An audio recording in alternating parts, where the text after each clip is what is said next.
Emotions, feelings, and our inner voice usually have something to teach us. Very often, there's usually things that we want or like, and things that we don't like or don't want, and there's a voice for each of those. Sometimes we feel it in our bodies, sometimes we hear the thoughts in our heads, but either way, they're always here for a good reason. Whether it is we're scared of something, or I like to use the example of the donut at work, right? Somebody brings donuts in, you're trying to lose weight, but they smell delicious, they look delicious, you want it, but then you're like, oh, I really shouldn't because I also want to get fit. So there's those competing voices.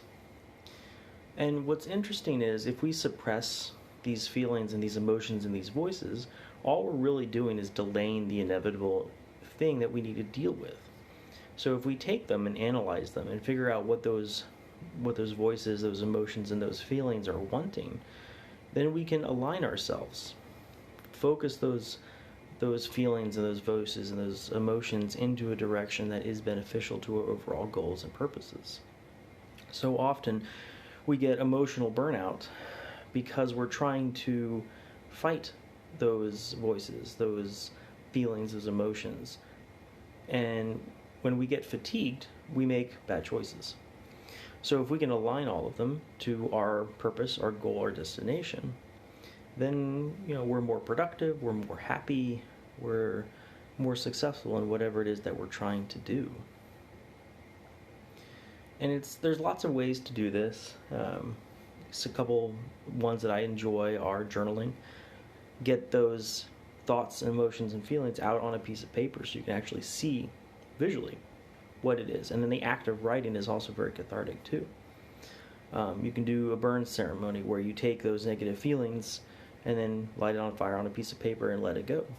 You could do hypnosis, meditation, tapping. Get a coach, get a therapist. All these avenues to help deal with those things. I personally am a fan of hypnosis and tapping myself.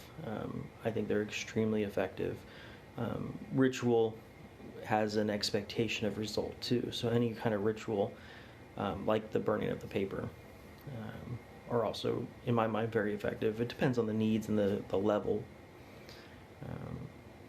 But even just simply the act of identifying, a lot of the times can relieve a lot of it. If you know the purpose behind that emotion or feeling, then you can really start understanding the purpose and why that is the way it is, why that voice is there, telling you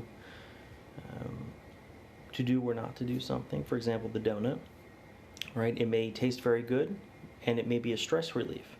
So it could be saying, hey, I want to eat that donut because I'm stressed.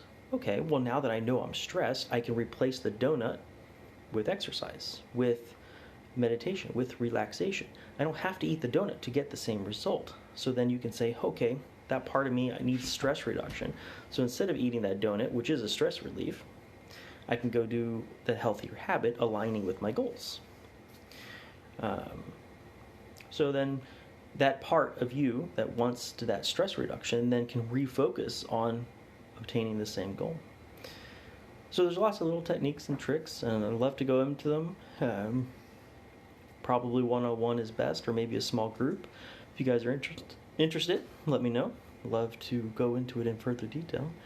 And if you want more mechanics around how to do that for yourself, I'd also love to help you out. So we'll see you guys tomorrow.